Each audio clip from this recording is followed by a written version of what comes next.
for general viewing.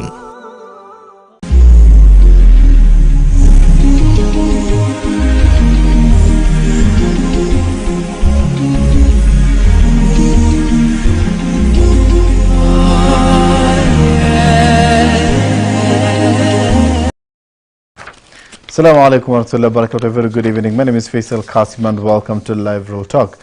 Ladies and gentlemen, our beloved viewers, the institutions that we call madrasas that started in this country since 1600 years AD. These are institutions that is mandated or are mandated to teach and equip Muslim students with their religion. They not only teach Quran and Arabic, but they teach about akhlaq, they teach about practice, they teach about how do you live with your neighbors, how do you relate with yourself, how do you relate with your family. These are institutions that shape many Muslims that we are celebrating today, many Muslims that we are going to celebrate in future. They are going through such institution. The madrasa system came as an inspiration of our beloved Prophet Muhammad, peace be upon him. The first verse that was revealed unto him was read, Iqra.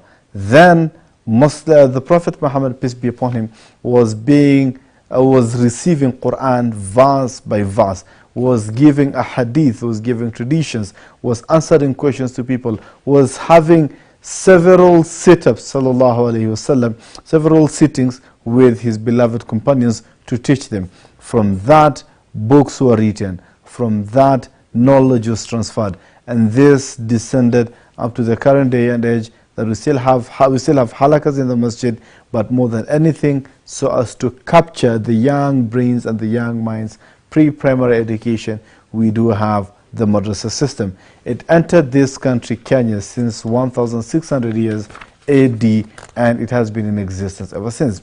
This has acted as a low-hanging fruit to some people, particularly some of the rogue officers within the authorities of Kenya, who have seen this as an institution to be attacked. Anytime Muslims are being profiled, anytime there are cases of suspicion of radicalization, anytime they're looking at a punching bag, then madrasas become one of the lowest hanging fruit.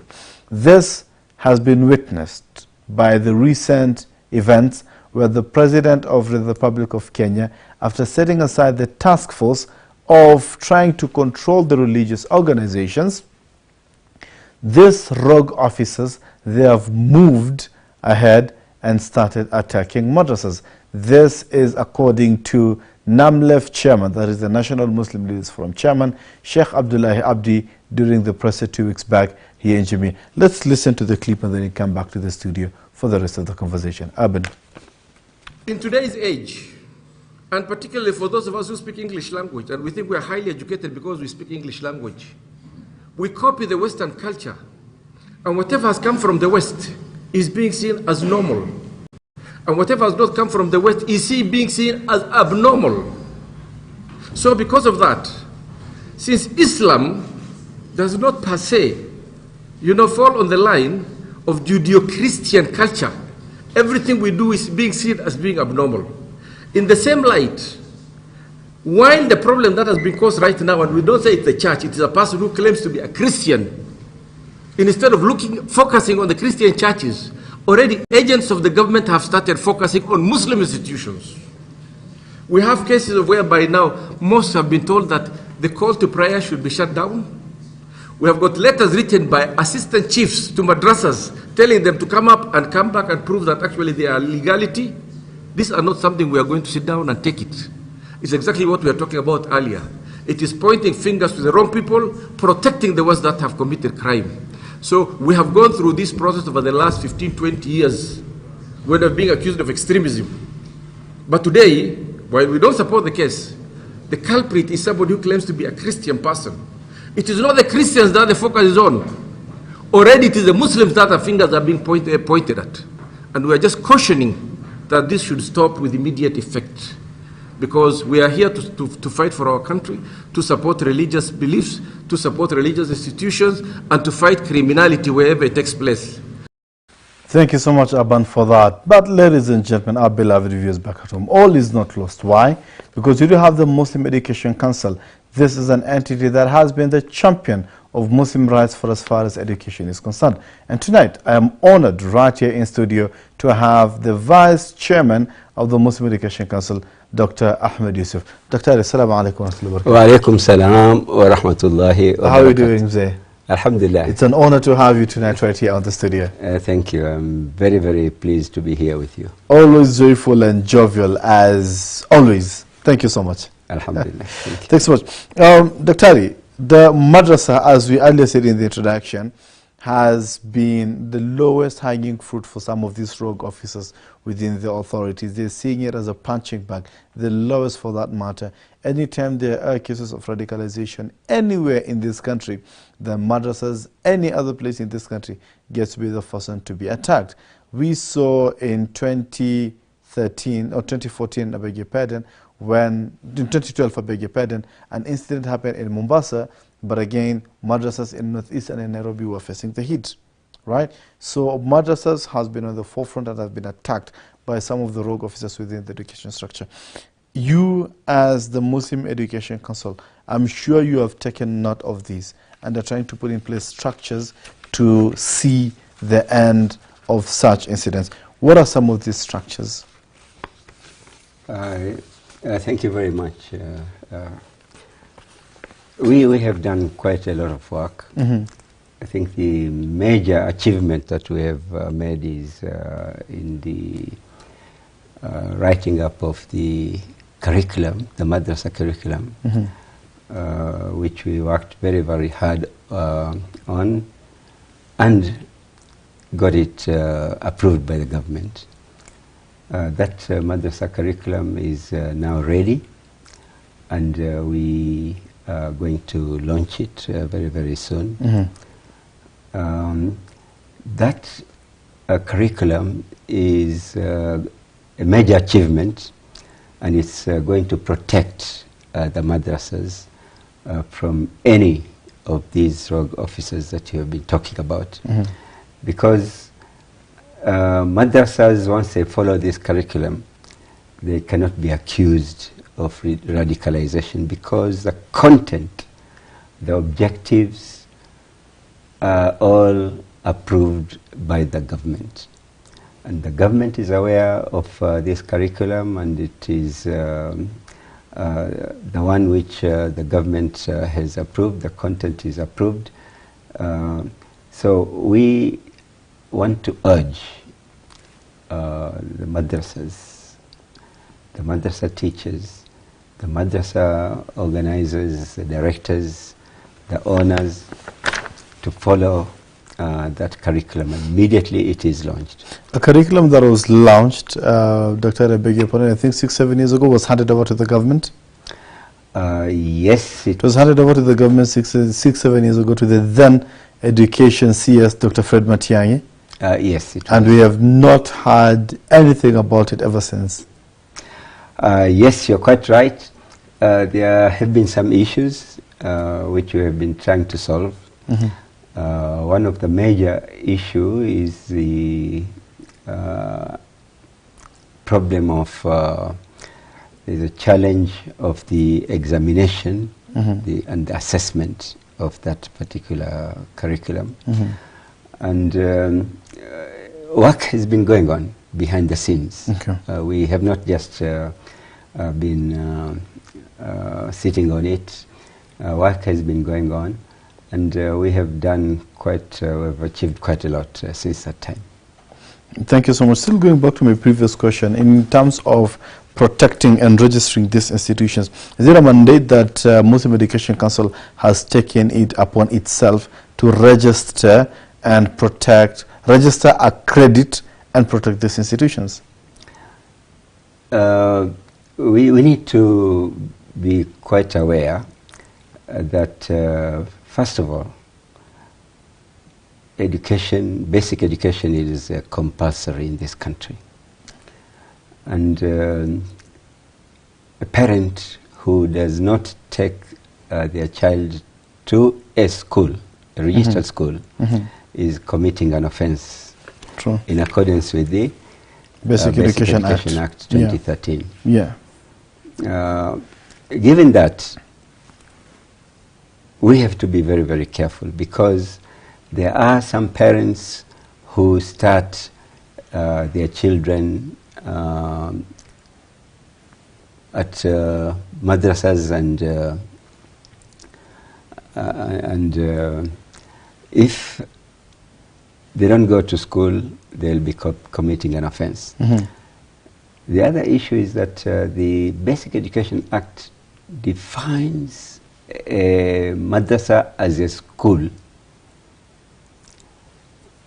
That is why we have to be very, very careful, because if we fall into the trap of madrasas being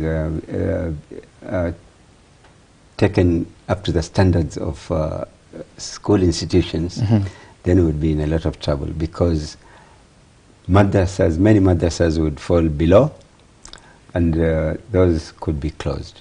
So madrasa is being regarded as a school, right, that as has been defined. Right. I think that check. I'm saying that, Dr. Adi, because I mean, as we are having the conversation of the record, I've tried to look at what some of these, how is madrasa particularly registered within the Basic Education Act, and I'm looking at structure of institution, categories of school. Is only have basic education institution categories as public schools, private schools, public basic education institutions. I expected, if anything, maybe we would see madrasas there categorized in its own subsection. But nonetheless, we are going to get it. Aban, kindly just try and fly me something. My phone is acting up. But Dr. as we're talking about that, still going back to what I tried to raise earlier before, recently we have had a case in South B where neighbors of a particular locality, they went and raised concerns about a particular madrasa and actually moved and wanting it to be closed down. Dr. Yes, Faisal, I'm aware of that yes. Incident, and that incident was a recent incident. Yes. And it really worried us. Alhamdulillah, I'm very, very happy to say that that matter was resolved. It was resolved because the complaints were actually arising from neighbors of that particular madrasa. estate. Dr. if you allow me just to hold you, I'm being asked to ask you to hold on your thought right there. We need to go on a very short emergency break right now to fix some technical issues. I apologize for that. We do apologize for that right here from the studio. We have to take a very short break, extremely short, to address a particular technical issue. We'll be back in a moment. Please don't you touch that dial.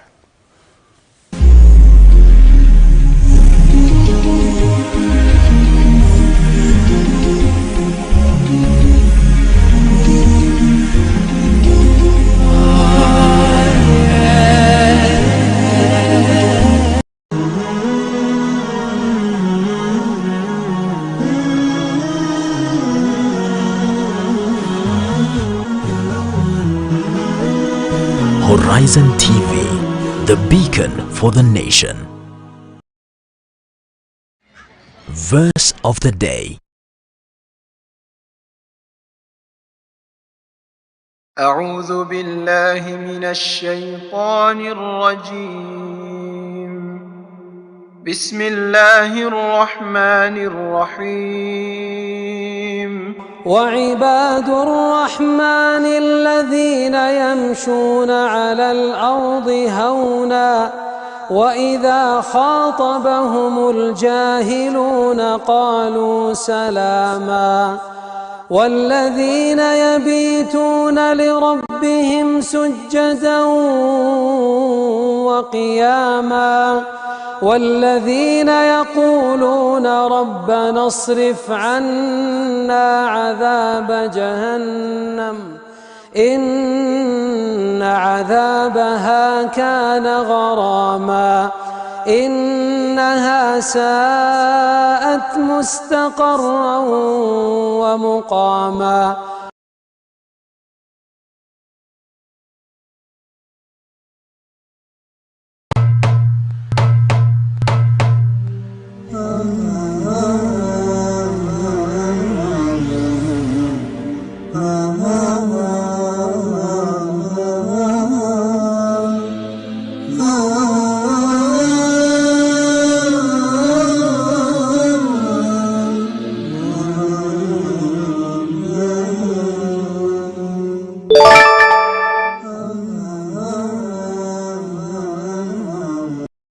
on the next episode. Baadhi ya mashekh wanaishi humu wanaonekanaga tu kwa TV na misikiti mikubwa mikubwa. Wapata baadhi ya misikiti kuna line 3, 4, 5 months hakuna nafasi. Top masajids. Allowance kubwa kwa dai, kwa khatib. Na kando na allowance kuna lunch pia heavy. Sheikh, twende bana, kuna hoteli hapo karibu, twende. Sheikh, misikiti hii huku vitongojini huku maji haupewi. Kitu kikubwa utapata ni jazakallahu khair Sheikh. But that is the right place. Wallahi kuna watu they appreciate. Kuna baadhi ya hizi sehemu kubwa kubwa, misikiti mikubwa mikubwa, au Sheikh is very boring nyumba. Very boring Sheikh.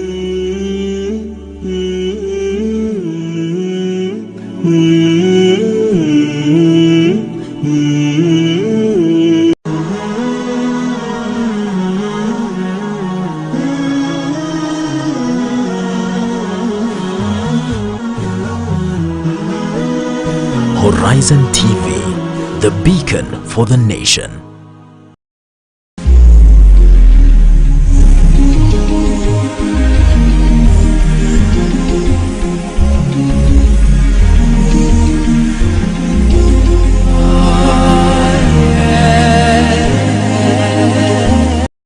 Assalamu alaikum wa rahmatullahi wa barakatuh, and thank you so much for keeping it live. Dr. Welcome back. And we have been able to sort out the technical issue that afflicted us right here in the studio. Thank you so much, Ibrahim Muhammad, the head of technicians, right here at Horizon TV. Dr. We were talking about the complaints that brought us care of a madrasa almost to be closed.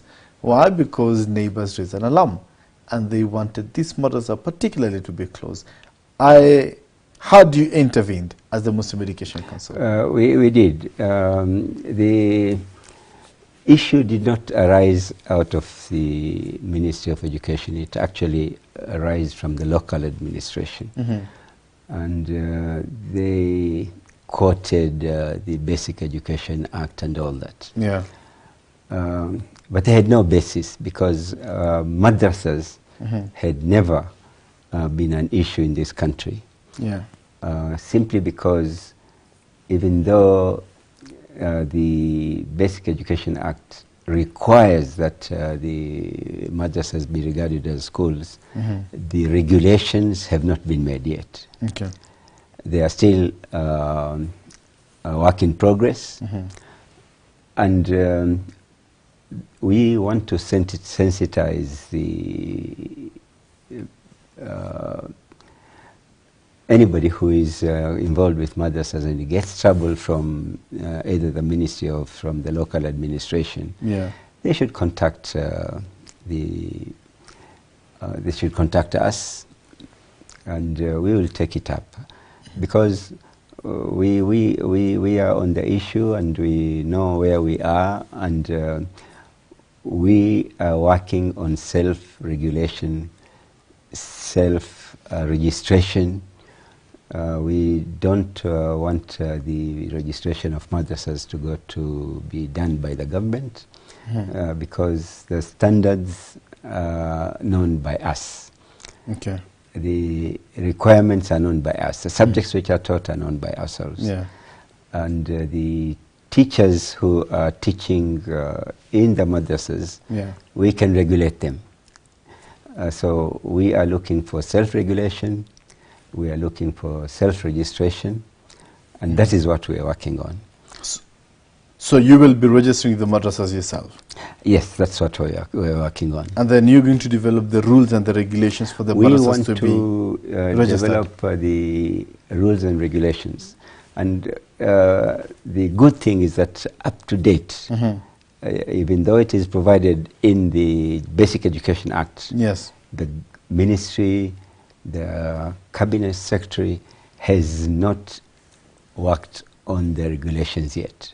Okay. So we are going to develop the regulations and present them for approval by the government. Okay. Yeah. I got it, and the definition, as you've rightly put it, it is defined. Madrassa means structural Muslim education institutions or schools that offer Islamic and other subjects and are laddered from primary to secondary. This is in the definitions of the Basic Education Act of 2013. But still yet to find within the Act where it is mentioned or acknowledged as a formal education. A definition is recognition.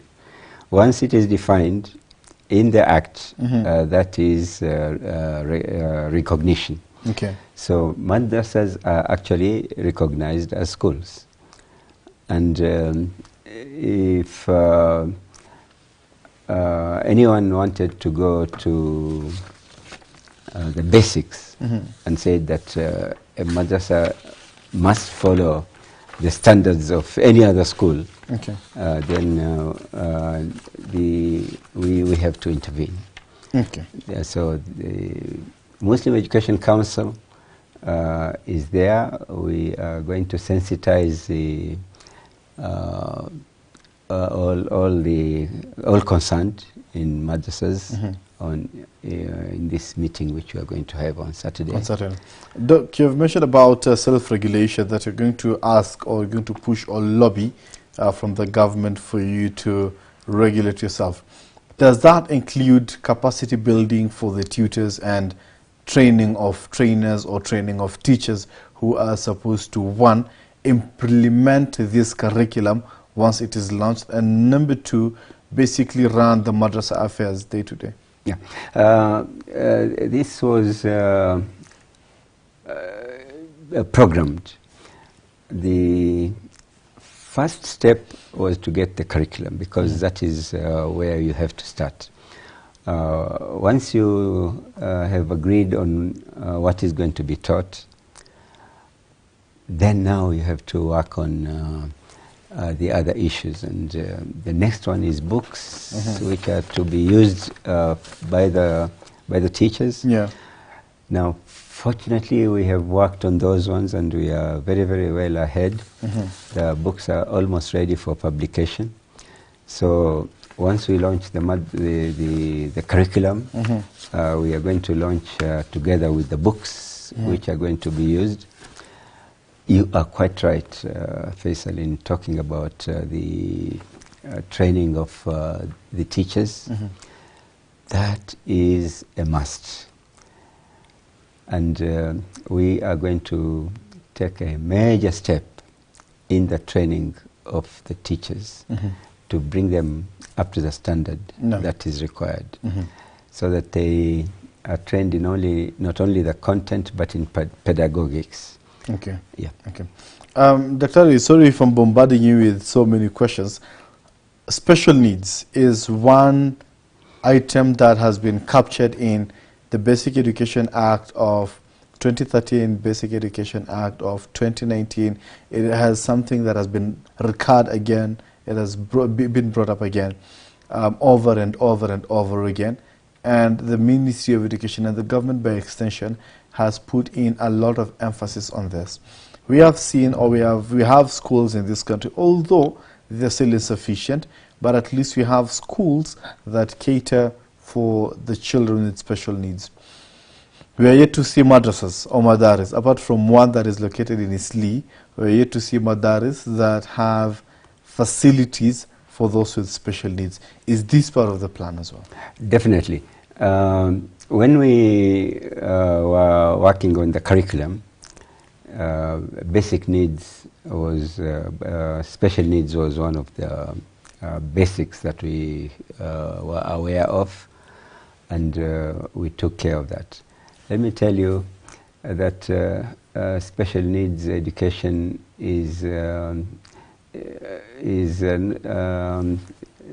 had not been neglected only in madrasas, but even in the regular schools. This has been an issue, a very, very big issue. I am in the Presidential Working Party for Education Reform, and we were made aware that even in education, special needs were very, very, very behind. And it is one of the things that we provided a full chapter simply because the need was there. We went all over the country and we found that the situation was really pathetic. So out of that, I have learnt a lot. And we are going to mainstream the issue of special needs in madrasas as a very, very important issue. Okay. Definitely. Thank you. Tell, maybe you give us a brief of what we should expect. What's going to happen, basically. Give us a brief overview of what's going to happen this Saturday at the Jamia Multipurpose Hall. When we have seen advertisement, you have invited the madrasa stakeholders for a one-day workshop. Yes, on Saturday. First step towards the implementation of the madrasa curriculum. When we were working on the curriculum, the development of that curriculum had to be very, very inclusive. We went all over the country. We divided ourselves into teams. I personally went all the way up to Malindi, and we met the scholars over there, madrasa teachers, and everybody who was involved in madrasas. And other teams went to northeastern and western and all over the country. We found that there are a lot of needs for madrasas. It's not only just a question of special needs, but even for children who don't have any, they don't need any special requirements. The madrasas are very, very far behind. The infrastructure is very poor. The teachers, many of them are not trained. And the standards of teaching, books are not available. They don't have desks. And sometimes you have kids who go to school, they sit on desks, they find that the standards of teaching there are very, very high. And when they go to the madrasa, they find that the situation is completely different. And we want to bridge that gap. And this sensitization meeting which we are having on Saturday, the seminar is going to address for the first time that kind of situation. We want to sensitize the stakeholders of madrasas on the need to start bringing up the standards. And from there, henceforth, we are going to be monitoring the situation. And we want to be watchful of the progress and bring up the madrasas to a much, much higher standard from where they are at the moment. Okay. Yes. So this sensitization meeting is going to be very, very important. This one is going to be for Nairobi madrasas and the environs. But immediately after that, we are going to have similar seminars all over the country. And we are going to sensitize all the stakeholders of madrasas on the needs of improvement of standards. That is the key factor. The question of registration, at the moment we don't know. Basically, we don't know what is going on in the madrasas. But it is very, very, it's an open it's not a secret that some madrasas are very, very poor, and some madrasas are high up there in standards. So there's a big gap, and we want to bridge that gap. Someone would argue with the development of integrated schools, Islamic integrated schools for that matter, the madaris are not as important because these children are already getting the Islamic education within the normal school structure. What would be your response to that? To address that question, you need to go back into why integrated schools came about. Integrated schools came about because the need was there for removing the problem where kids go to school and also have to go to madrasa. And they could only go to madrasa when there is no school. And it's an open secret that despite the government clamped down on special tuition, holiday tuition, weekend tuition and all that, those things are going on. And they were eating up on the madrasa time. And parents getting very, very concerned, started integrated schools. Integrated schools where it's a registered school, the school which is registered by the government, say primary school, where they teach the curriculum provided by the government for preparation, say, of KCPE, and within the same school they provide the madrasa curriculum. Some schools have gone very, very far ahead, and groups have been formed where the teaching has been done, books have been written, and examinations are set. And when kids qualify from those schools, they get a KCPE certificate. And on the other hand, they also get a madrasa certificate provided by the madrasa integrated schools. Now, you know, this only happens in private schools, and it's not accessible to the majority of Muslim kids in the country. So we want to move a step further so that even those students who are not getting that facility of going into integrated schools, which they're mainly private schools, any kid who goes to any madrasa will get a formal madrasa education, which is standardized, which is recognized, and when they finish that, they get assessed. These days we are talking about assessment and not examinations. They'll be assessed by a standardized testing system. We are working towards getting the Kenya National Exams Council to do that.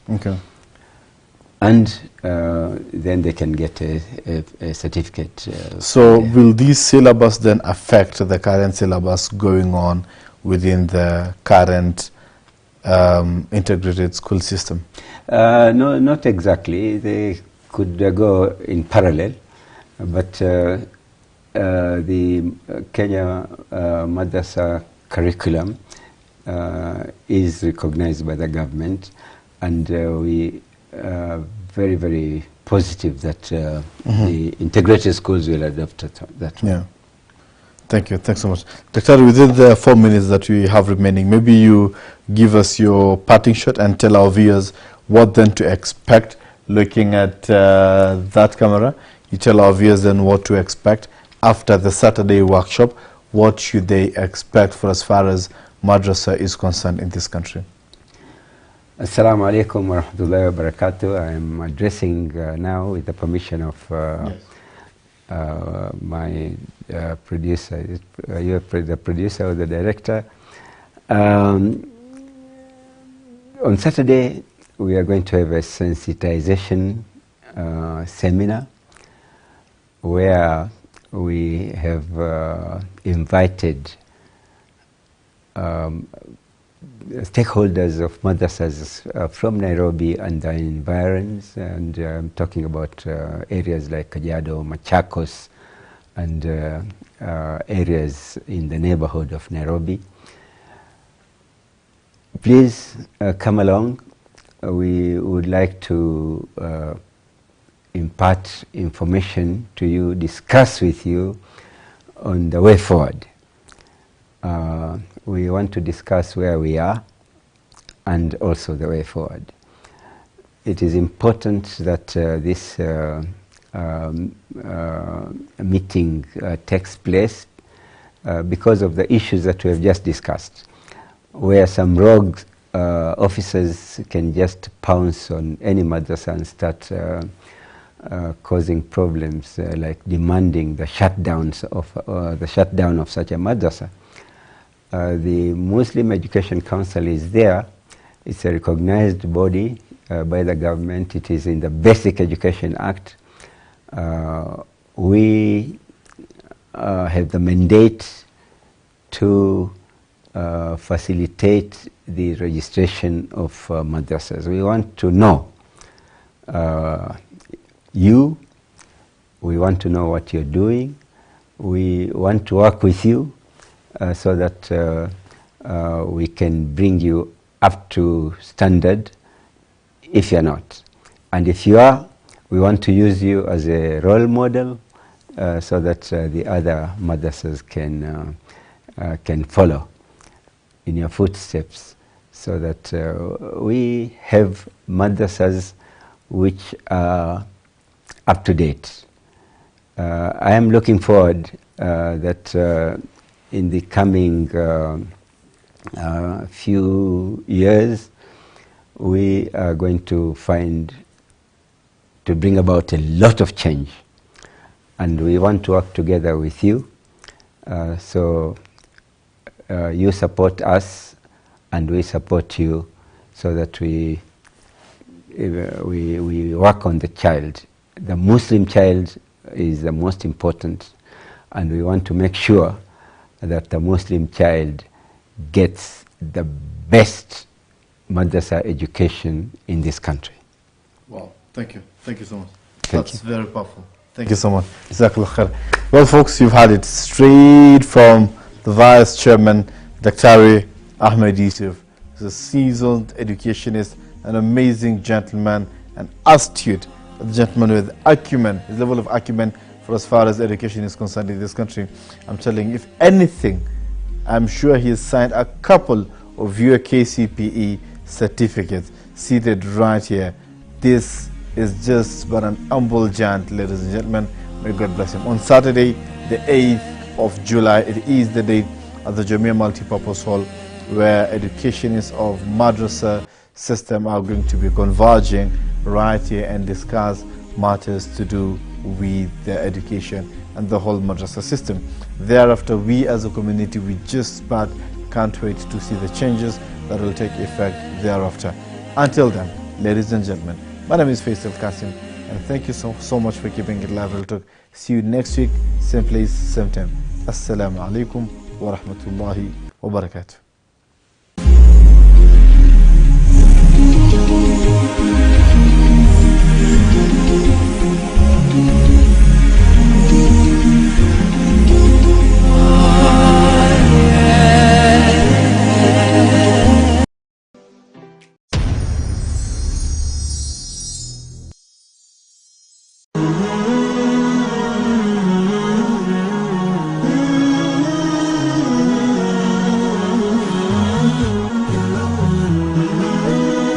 Horizon TV, the beacon for the nation. قال تعالى في محكم تنزيله بعد أعوذ بالله من الشيطان الرجيم Ninasaha kutoka pwani. هذا الدين قال الله قال الرسول قال الصحابة هم أولو العرفان. انتهى. Ili kuongoza kwenye njia iliyonyoka. Sikizeni hadithi hii ya Mtume alayhi salatu wasalam. Hakuna atakayeweza kumfungia mtu mlango ambaye Mwenyezi Mungu aliyemfungulia. Kuimarisha imani yako. ثبت قلوبنا على دينك وعلى طاعتك. Ungana na mashekhi wetu kutoka pwani kwenye mimbar. Mimbar zinamwakilisha Mtume sallallahu alaihi wasallam. Ni Jumamosi na wakati saa 3 usiku katika Horizon TV, runinga uipendayo.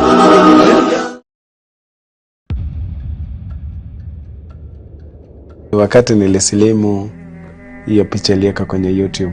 So walipatana kule, nikapigiwa simu, nikauliza, kuna video tunaona, je ni wewe?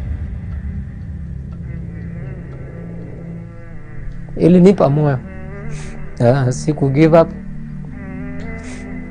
Msema anavyosema Allah masabirin. Amangu haya kujela elimu kwangu ilikuwa inanisaidia kidogo. Mwambia mama sijishughulishe, maana ifikia nataka kuuza kile kitu kwa usafiri wake kuja. Sasa ilikuwa vita kwa kanisa, vita huko nje. Kwa kanisa unapigwa vita kwa president worship, mara unaimba kujionyesha, mara sijui nini. Yani there was no a single day that will pass without me not crying. And on Friday in the morning, very early in the morning, I woke up and I told God, this is the decision that I've made, and please walk me through.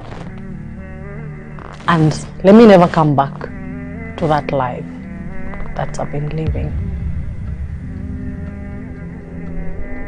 At some point she told me, kama huachi dini, I'm going to disown you na nizae mtoto mwingine na nimpe jina yako and I forget you. Wewe uendelee na hiyo dini. That hurt me.